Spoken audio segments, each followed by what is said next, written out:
The TVWAN News is proudly brought to you by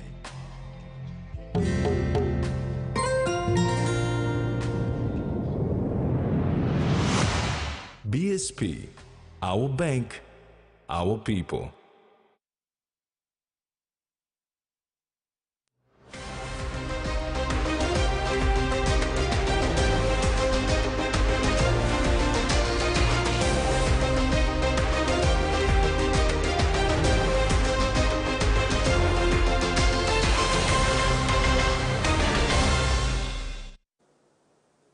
Hello, this is TV1 News. I'm Jasmine Irujak. And I'm Rex Litter. Join me for some sporting details later in the bulletin.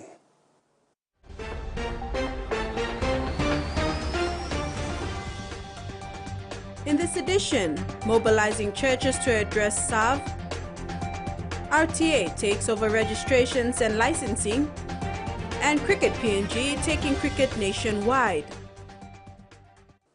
The Melanesian Institute today launched the Why SAV Matters for PNG Churches paper, encouraging churches to combat sorcery accusation-related violence. The launch event will take place on February the 19th, 2024 in Port Moresby. Ongoing research is being conducted on SAV in Enga and Simbu, aiming to mobilize church leaders for collective action against SAV by mid-2024. The Melanesian Institute launched a policy brief calling for unity among Papua New Guinean churches against sorcery accusation-related violence, or SAV. The paper highlights the escalating crisis of SAV in PNG and reveals alarming statistics from a recent parliamentary inquiry. Brother Martin Nins, Executive Director of Melanesian Institute, followed by Jitika Prasad, Second Secretary, for the Australian High Commission, who just recently joined the Australian High Commission. And I've already had so many conversations about SAV. It is a difficult thing to talk about, but we must keep talking about it because it is so concerning and it has such a deep impact on the survivors, but also the wider community as well. In my first month here as well, though, I have seen such a deep commitment from all sectors of society to eliminate SAV in PNG. This commitment is evident through the involvement of the churches, the government, civil society organisations and also the private sector. While many churches in PNG are actively supporting SAV survivors through safe houses, healthcare and counselling, MI emphasises that more concerted efforts are necessary. Church leaders are urged to use their influential voices to denounce SAV unequivocally and advocate for its eradication. It's a very important occasion, especially by church leaders converging together to show our collaborative efforts in addressing one of the most inhuman social issues growing in our country today, which we call SAV. Church leaders, your presence today is highly honored as key stakeholders capable of addressing this particular issue. MI asserts that the government must also prioritize SAV by allocating funding for essential services and incorporating SAV education into the national curriculum. SAV is a pervasive challenge and churches play a crucial role in safeguarding vulnerable groups, and frontline workers' insights are indispensable in crafting effective strategies to mitigate SAV. Monica Napi, nursing officer at the Yambu Health Center in Wabeg, embodies such frontline dedication. Frequently the first point of contact for SAV survivors at her healthcare facility, she stands as a pivotal figure in their care journey. The launch of the Melanesian Institute paper and research policy brief paper was officiated by MI's Governing Council Chair, Father Dr. Jose Orathinkul.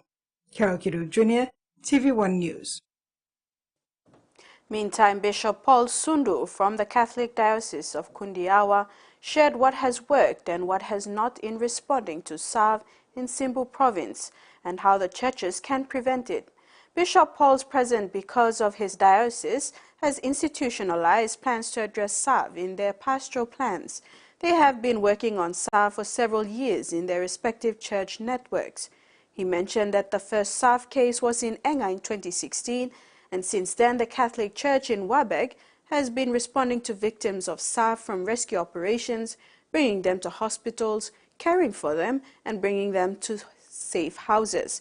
He said the most difficult part is reintegrating the survivors back into their families and follow-up assistance. Bishop Sundu said many of the women are disabled due to the trauma they have endured, making it nearly impossible to support themselves and their families. Difficult part of reintegrating them to their families, because the perpetrators are basically immediate family members and relatives. For them to be reintegrated is the greatest difficult part. So that takes time, but we have successfully reintegrated most of those whom we have cared for since the first case, after so many negotiations with the family members and so. The newly elected Kokopo City Lord Mayor, Philip Tale, was officially sworn in a week following his election during a by-election in early February 2024. Acting Chief Executive Officer for the Kokopo City Authority, John Talele, declared Tale, who is also the sitting ward member for Ulatava in the Kokopo Vunamami Urban LLG.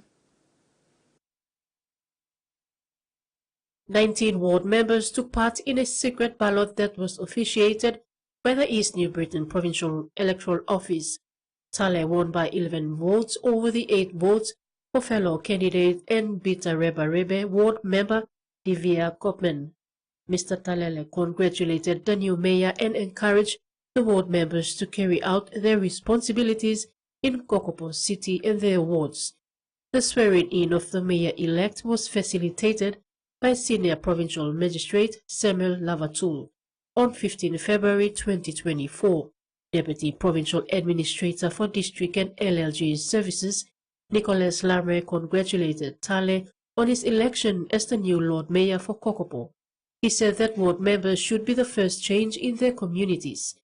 Though Kokopo City now has a mayor, his term will only last until May 2024, as the LLG elections will start in June this year. Susan Oreape, TVWAN News. The current plan of the law and justice sector in Papua New Guinea is to allow its services to reach the provincial and district level system. In a recent media conference, Secretary for the Department of Justice, Dr. Eric Kwa, said the objective now is to ensure district courts are adequately resourced that they can help the higher courts. The Secretary for the Department of Justice, Dr. Eric Kwa, said access to justice has been a fundamental core value of the sector since its inception in the law and justice sector. Dr. Kwa said that is why the organization is working around the clock to ensure that services such as district and village court houses are established in the provinces right down to the district level for the community to access. Department of Justice, we are going to the districts. We are going to the districts with the community justice centers. So the idea is to set up our presence in all the 96 districts in Papua New Guinea.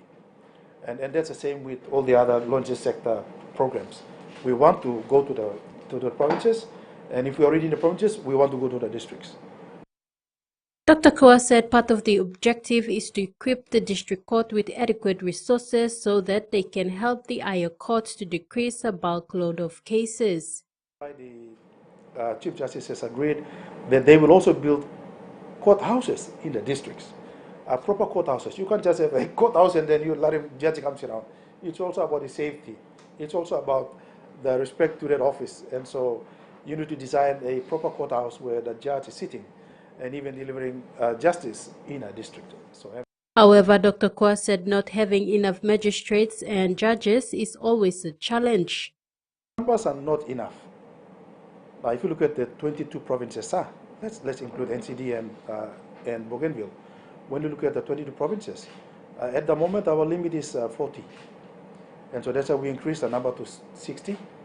And the number to 60 is quite restrictive, because of the 60, 15 must come from outside. The Secretary added that revitalizing of the village court system is a key pillar, and the department is looking into enforcing so that the structure of the court system is fixed and that people follow the right process when bringing their matters to the courts. Tracy Pa, TVWAN News. More than 300 youths of Ward 8, Zone 2 of Tokarara in Port Moresby were active participants in the Community Policing Youth Empowerment Sports Program, which ran for almost half a year. The youth are part of the Koraway Sports Association, established to carry the program. The program, which included the support of the Royal Papua New Guinea Constabulary, began in September 2023. It concluded over the weekend. Over 300 youths living in Ward 8, Zone 2 of Tokarara Suburb in the national capital had been part of the Community Policing Youth Empowerment Sports Program. The program took flight in September 2023 and concluded on Saturday, February 17, 2024. The program ran matches in volleyball and rugby amongst other codes. The objective was to shift the focus and mindset of youths who are unemployed, out of school and awaiting education opportunities to community-orientated initiatives that keep them preoccupied and away from mischief. The president of the Koraway Sports Association, Charlie Apini, said the program had the support of the Royal PNG Constabulary. We have police involvement through community policing. Week in, week out, they come by here to just see if the programs and sports are running safely. Apini explained. PPL takes amnesty campaign to Medang and RTA AMPS uproll with new management system. These stories and more when we come back.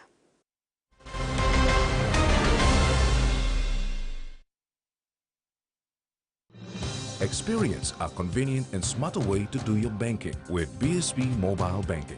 You don't have to leave the office or your home to pay for bills. You can view your account balance, transfer funds, top up phone credits, or purchase Easy Pay units wherever you are.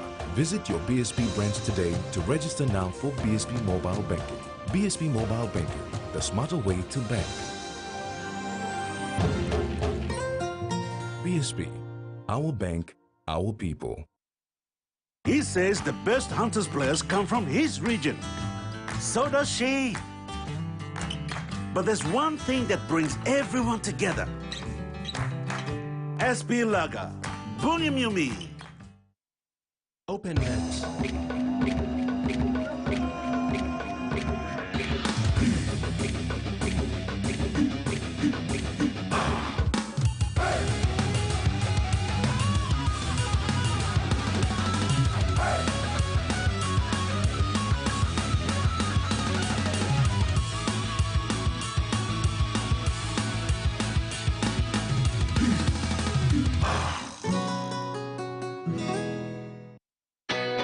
A true champion is measured by their courage, their determination, and their passion to never give up and to always keep trying.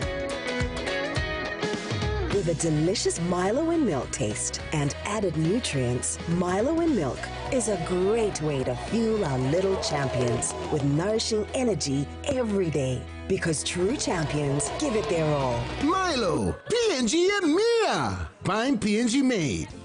Quick favorite meal for the day does feel good. Snacks noodles is my choice for a simple meal. It is easy to prepare and fast to cook. And with a touch of flavor and ingredients,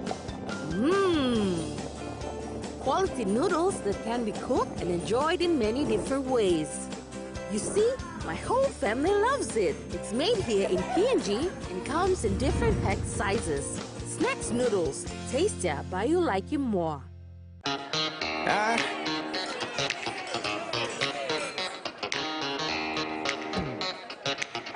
Superstition ain't the way.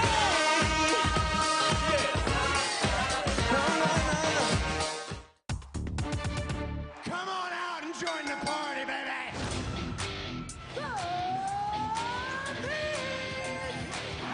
Ricochet taking out Logan Paul.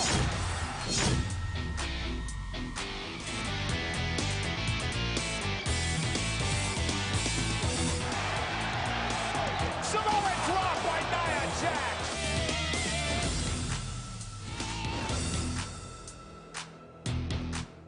How dare you? How dare you? Family is a mess. We're counting on you to fix it. Make sure you're not late for dinner. Buckle up. We're sending gifts to the Philippines. I'm sending this brand new hairdryer. If it makes your hair look like that, I wouldn't send it. We should put them both in the box and ship it. Easter Sunday.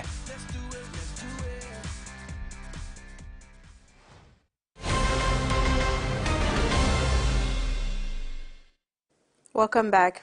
In an attempt to lower illegal electricity consumers in the country, PNG Power, under the U.S. Agency International Development Program, facilitated by Santos Foundation, hosted a one-day workshop for local non-governmental organizations in Madang to seek likely candidates who could roll out this project under the USAID Papua New Guinea Electrification Partnership. Illegal connections remain a challenge throughout the country for PNG Power Limited, as it accounts for loss of revenue towards its upkeep and service delivery.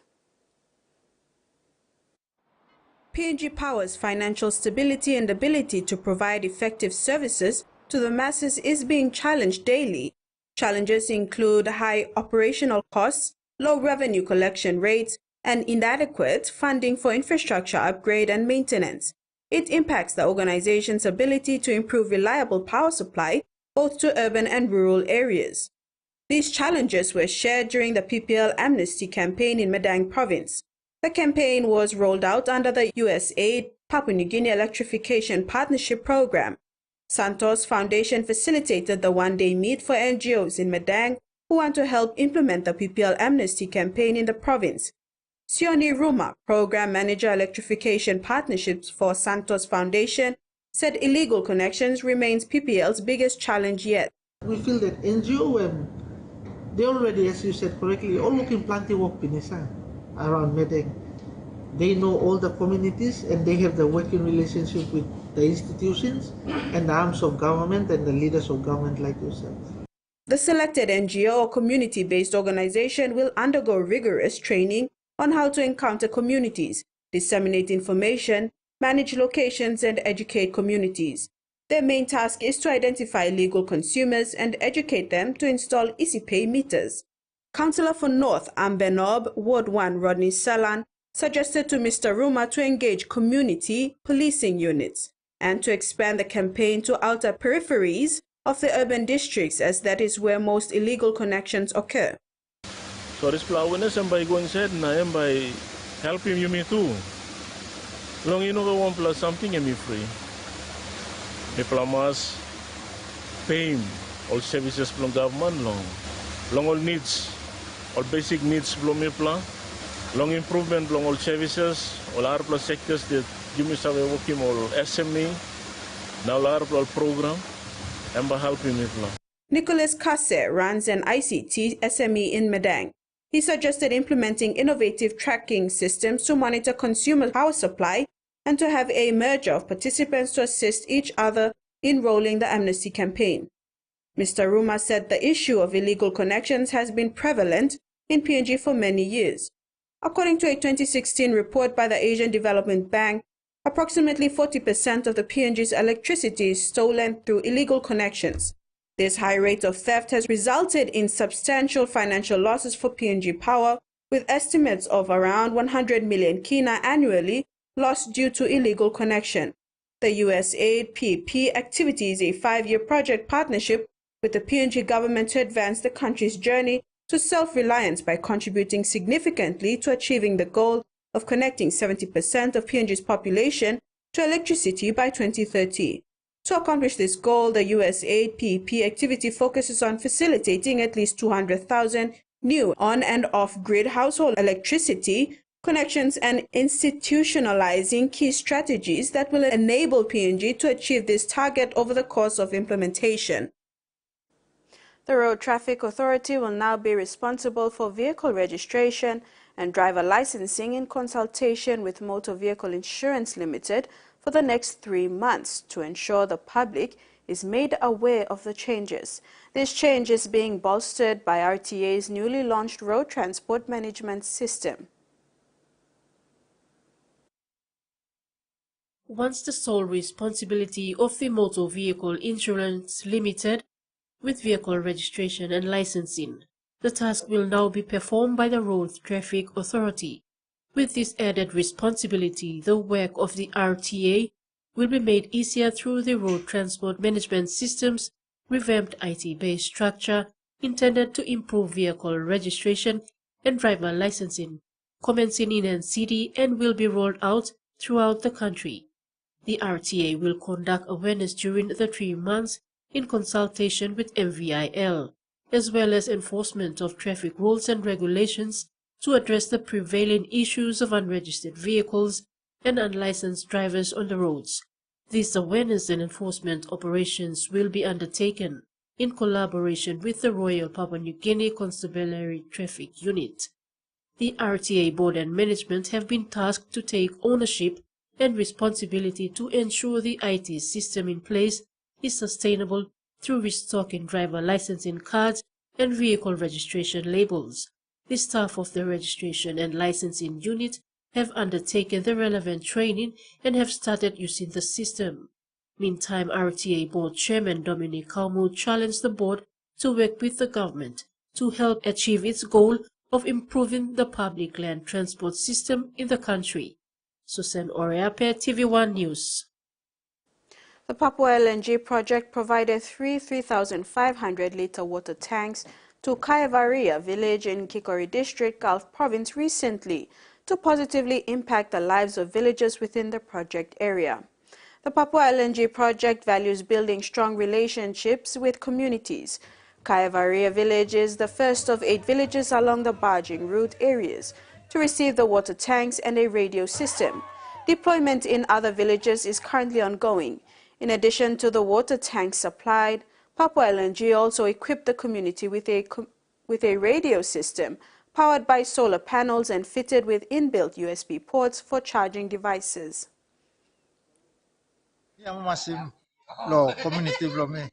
Community two all mamas time community development officers been given this triple tank. Also now ni mamas unmarked all come up inside the community development finish. There will be a lot of times that we'll be communicating with the project, the officers up there, and it will make us very more easier for us to in the terms of our sickness and the community needs, community other activities in the community. Minister for Forests Salio Waipo has expressed gratitude to the Food and Agriculture Organization of the United Nations for its support in the National Forest Inventory Project in PNG. The project has so far been carried out in 7 provinces.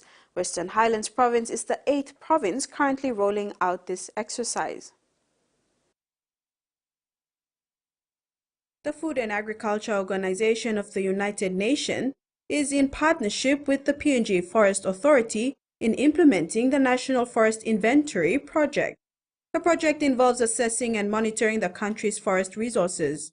The exercise intends to provide comprehensive data on the extent, composition, and condition of PNG's forests to support sustainable forest management practices. The objectives of the inventory project is to improve understanding of PNG forests for better planning and management to receive sustainable ecosystem services, identify economic and social values of forests in PNG, and contribute to international actions to combat climate change impacts and biodiversity loss. The NFI, apart from collecting data for the trees, also look at lower plants, carbon content, insects and birds. Minister for Forests Salio Waipo thanked FAO because the project is useful for land cover mapping, deforestation monitoring, and assessing changes in land use over time. We don't have the technology, but I thank you for the FAO to come on board to help us to do all these studies so that we can understand how much value that we have for our forests in our country. Doing the inventory of forest resources is a huge challenge for PNG, but with the assistance of FAO and other development partners, the NFI has so far been carried out in 7 provinces. Western Highlands Province is the 8th province currently implementing the project. Protecting the environment and the biodiversity of our country, that is very paramount. What it means is for the future use of our generation yet to come, which are not born yet. Our leadership today and the government today is all about protecting what is going to be used in the future generation. And we don't have to just tell them the story, but they must see the actual. And that's why we are strict. We are coming up with policies and legislation trying to help that we can protect the environment, the biodiversity, and keep the place safe for our people. And at the same time, PNG is the 3rd largest forest nation in the world. He added that PNG depends on its forests and has to use better logging practices. And now the finance news. The kina closed unchanged at $0.2664 US in the interbank market. At Bank South Pacific, our kina was buying $0.2589 US, $0.3938 Australian dollars, $0.2327 euro, and 38.55 Japanese yen. Looking at commodity prices at New York close, gold, coffee, copra, palm oil, and copper closed higher. Cocoa and crude oil closed the day lower. And on the stock market, the Dow Jones closed higher, ASX closed lower, and all ordinaries closed higher as well. You're watching TV1 News. Regional news is next. Stay tuned.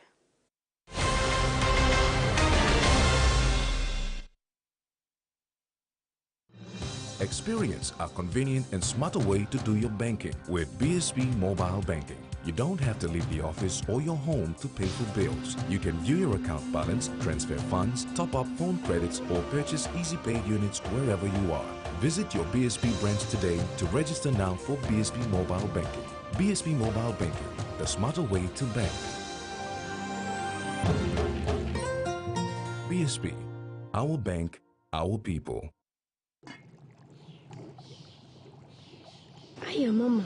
You wait then, but me add him special flavor. Put in more flavor, put in more taste. Magic Kakaro, get up and big smile on face. Time for give chicken a great kumutu. Sip, sip, the moo, yes, magic on you. Maggi, the taste PNG loves. Number One Super wants members Super to last as long as possible in retirement. With Number One Super's retirement savings account, you get regular payments while the balance remains invested and continues to grow, helping your super savings last longer. It's like still getting paid even when you stopped working. Number One's retirement savings account. Contact us today to find out more. When you're spending time with family, when you've got a big day ahead, when you have given it all you've got, when you're putting on a feast, that's when you want the best. That's when you want flame rice. New flame rice. Win him, Olgeta. Starting this scale yard want a chance to win him scale school money blow all pickinini. Scale rice he give him 200 chance to win him 1,000 kina scale school money. Buy him any scale or scale or rice product, write his full name, na mobile number, lo backside lo receipt, na put him inside lo entry box inside lo store. He got promotion term na condition too. Skull Rise, the grain changer. This season, the Bunce family are taking the ultimate risk. There's no investors, there's no third party. We're paying for it ourselves. We have to find some good jade. The stakes are high, and every decision is their own. Time and money is everything. That's how important it is. Hit it! Rush, rush, rush, move, move, move. It's all or nothing. If we don't mine this year, we have no next year. Jade Fever, streaming now on Outdoor.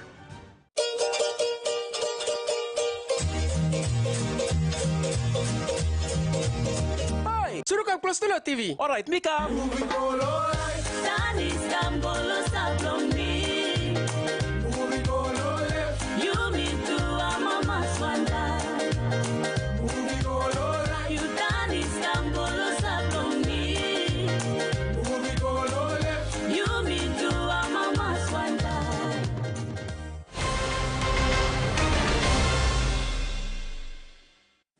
Welcome back. The Australian Broadcasting Corporation strengthened its relationship with Tonga Broadcasting Commission through the signing of a Memorandum of Understanding recently. Under the agreement, the ABC and TBC acknowledge their shared history as public broadcasters, championing the public interest and supporting democratic values across the Pacific region. As per the MOU, it supports further collaboration between the two broadcasters, sharing knowledge, content, technical expertise, whilst welcoming the ongoing exchange of skills and strengthening of media practices. When China opened its 5th research station in Antarctica this month, analysts sounded alarm bells about potential security threats on Australia's southern doorstep. Experts warn that China's expanding activity in Antarctica, combined with Australia's inaction and lack of funding, could lead to Beijing's increased strategic presence in the frozen continent. The new Kinling base could also improve China's surveillance capabilities and give it more control over transport routes to exploit resources, they say.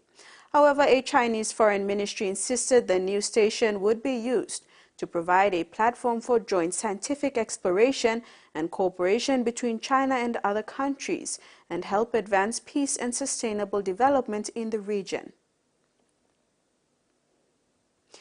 It has been 2 months since flooding after Tropical Cyclone Jasper caused destruction to properties in far north Queensland. Repairs continue, but people are still displaced, and some are questioning whether their communities should be rebuilt in the same places. Sheets and a glow stick, a reminder of the terrifying night Alec Dunn's parents spent clinging to a tree as floodwaters ripped through their home and the surrounding landscape. My parents were up there. They had to climb, right out these branches at one point. The water was up above the fork. After flooding in far north Queensland from the aftermath of Tropical Cyclone Jasper, communities on the banks of the Bloomfield River are questioning whether they should rebuild and return. A lot of them don't want to go back into those houses that were flooded, and they had to, clamber onto the roofs, and, because this is, a part of climate change. This is potentially just going to happen again and again. People from nearby Wudjil are still displaced. Wudjil is always be our home, but now it's not our home. We're here in Cooktown. Living in government-provided temporary accommodation. Nearly 2 months after the initial disaster, local authorities say that efforts have shifted from the immediate clean-up to post-flood recovery.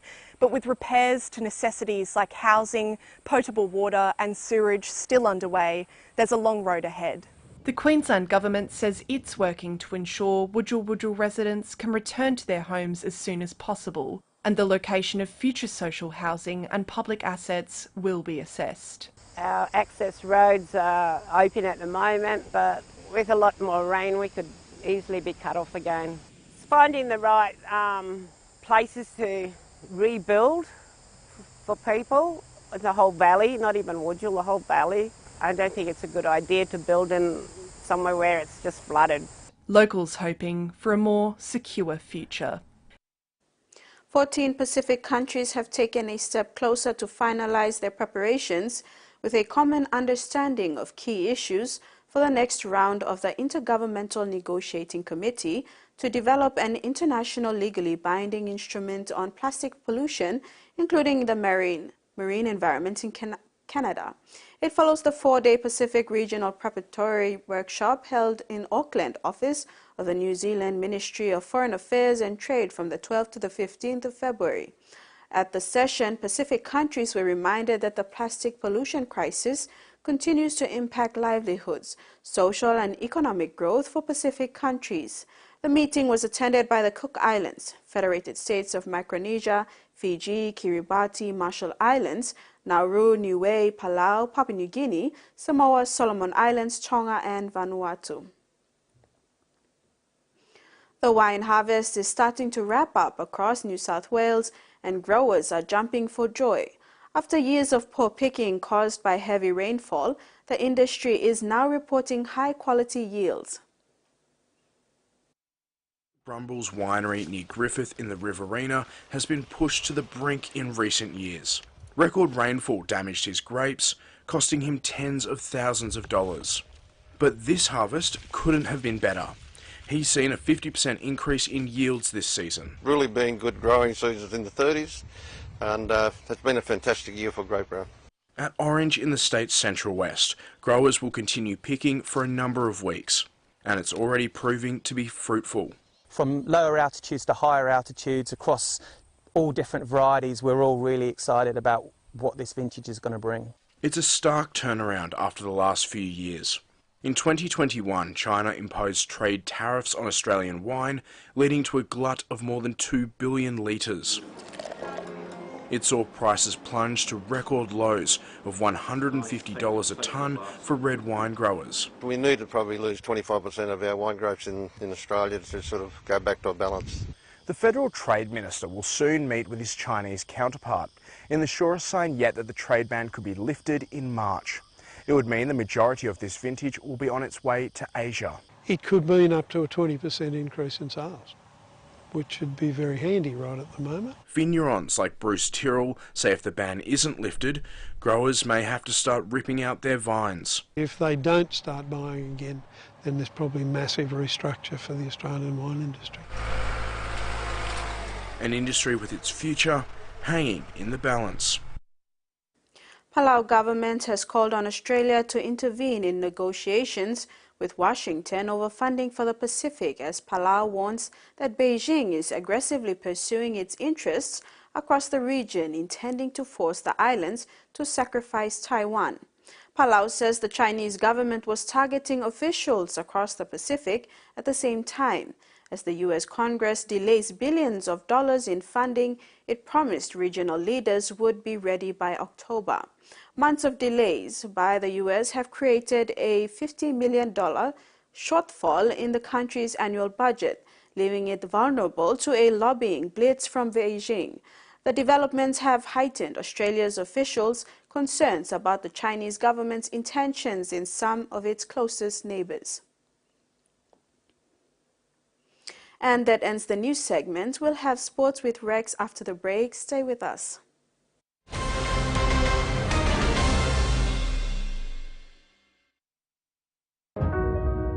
Hardware House is more than just a store. It is where quality meets affordability, where culture is proudly celebrated. Spanning 9 provinces, we pride ourselves in offering top-notch customer support and services. We're more than just a store. We're more than a brand. We are Hardware House.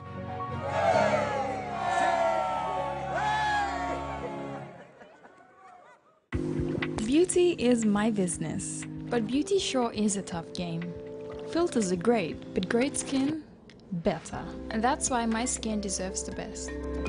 So I choose self-care, soaps that gently nourish my skin, resulting in a radiant look, made with tropical ingredients. I trust self-care from City Pharmacy, so bring it on! My skin is ready and so am I. It's on again. It's back to school with Colgate and Protex. 100,000 kina worth of prizes to be won with laptops, tablets, and 250 kina shopping vouchers. Simply purchase 2 or more Colgate and Protex branded products, write your name and contact details on the back of the receipt, drop it in the entry bin in participating stores for a chance to win. Promotion begins 1st February and ends 31st March 2024. Hurry! Go to your nearest participating store now and purchase Colgate and Protex products to win. Terms and conditions apply. Hi, I'm Chef Jules Hennell, and this is where my true inspiration for cooking started. Like most of us, I learned to cook from my mum. Nothing beats simple recipes where fresh local produce is at the heart, especially when it's a home-cooked meal, prepared and shared with the ones you love. And in PNG, no meal is complete without rice. And my choice is always True Guy. True Guy, true inspiration through generations. He's seen as a table legend. That is delicious. Join Tommy Gomes in a tasty culinary voyage. Holy mackerel. Did I just say that? We're exploring where your quality American seafood comes from. Quality is key. The uglier the fish, the better it tastes. Take a deep dive into America's commercial fishing culture. The Fishmonger. Streaming now on Outdoor.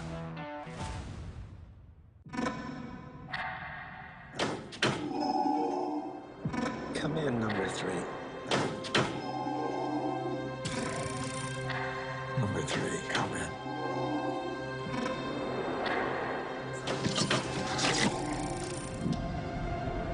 Help me! Get me out of here! Inside premieres Saturday, February 24th, 9 p.m. on HBO.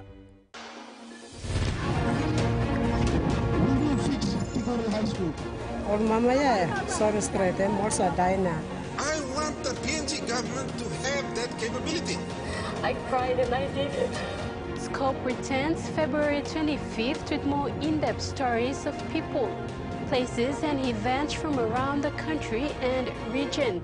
Without that, our people have been crossing the border illegally.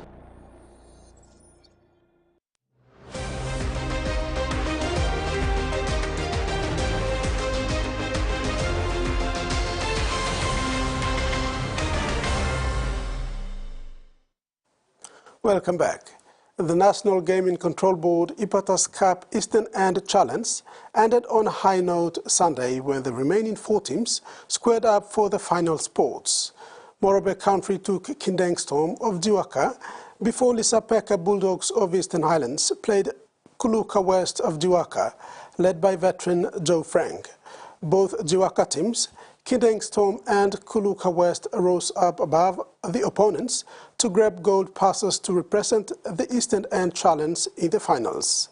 They will meet the winners of the Western End Challenge, the Homeland Saints of Western Highlands and the Prum Panthers of Enga. The Cricket PNG is working towards making cricket a national sport by 2027. The organization has begun rolling out cricket development programs in the country. PNG's national cricket teams, Barramandis and Lewas, have long been dominated by players from the Papuan region.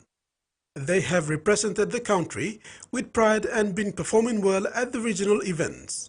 However, Cricket PNG feels the need to expand the sport to other regions of the country, so that the national team can have fair representation from all regions. Domestic cricket manager Lakani Oala said, Cricket PNG is keen on promoting the sport nationwide. Yeah, we would like to see cricket as a national sport like rugby league and soccer. All the development plans we are, dishing out now is aimed at doing that. So by 2027, we would have liked to develop the game into 18 provinces. That's our target. Talent Identification Manager Rodney Maha is of similar view that cricket becomes a national sport. Cricket PNG aims to make cricket a national sport by 2027. Maha said he has had discussions with development officers around the country and remains hopeful that the development program comes to fruition. It is very important. I think for us to become a national sport, we must include as much as possible all the regions outside. Cricket PNG Chief Executive Officer Richard Dunn is committed to making this happen. Dunn said cricket is actively played in the National Capital District and Central Province, and in provinces like Milne Bay.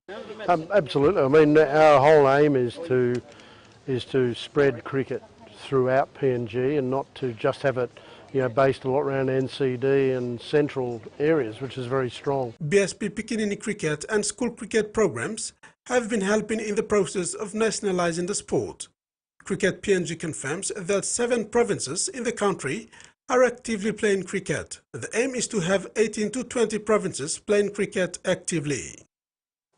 Sugar Ray Akena, a 16-year-old tennis prodigy from Papua New Guinea, currently holds the top spot among junior male tennis players in the country.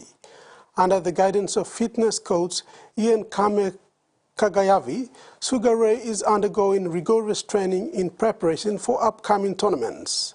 While he won't compete in the PNG Junior Open, he's focused on regional events like the Fiji Eastern Open and ITF J30s in Fiji.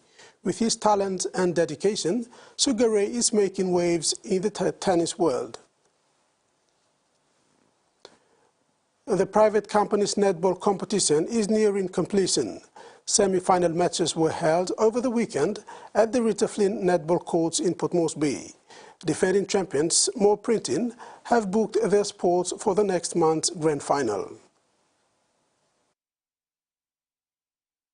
Private companies' netball competition witnessed some exciting encounters Sunday as teams went all out to make the cut for finals set for next month. In the Premier Division, More Printing once again took center stage in readiness to defend its championship title. It edged out BSP 17 goals to 15 in a close encounter. As More Printing waits for the grand final, BSP will play number 1 Super Limited, who beat Pride Furniture 21 points to 9 in a convincing finish. Winner of BSP and NSL match will meet More Printing in the grand final. PCNC President Julie Mai said the competition will enter a second week of matches before the grand final on March 3, 2024. Mai said this season of private company netball, there were no sponsorship. The competition relied heavily on registration fees and gate takings to run the matches. The private company's netball competition comprises 22 divisions. The competition encourages networking, building good working relationship and keeping fit. That's all we have in sports. Jasmine. Thanks, Rex. And now the weather forecast for the next 24 hours.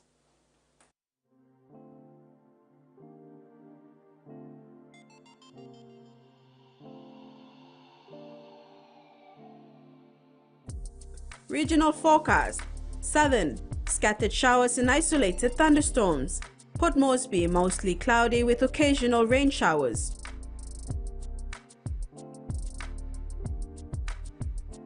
Momase, scattered showers and isolated thunderstorms. Lae, Wewak, few showers.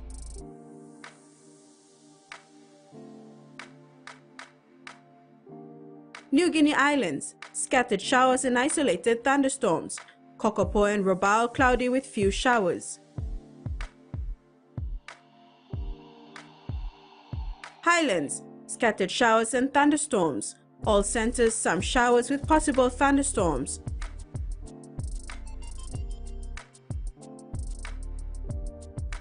Ocean forecast. Solomon Sea, sea smooth to slight with west to southwest winds of 5 to 15 knots. Pacific Ocean, sea slight to moderate with northwest to westerly winds of 10 to 20 knots. Coastal waters forecast. Waters of Samaria Island to Cape Vogel and all Milne Bay Islands, sea 0.5 to 1.5 meters, rising to 2 at times. Waters of Manus and its western group of islands, waters of New Britain to New Islands and Bougainville, sea 0.5 to 1.3 meters. And that ends the news tonight. Thanks for your company. Good night.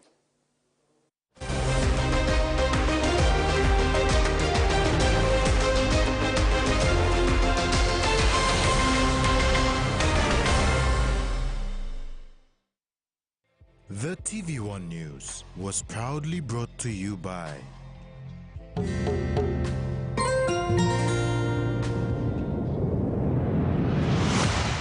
BSP, our bank, our people.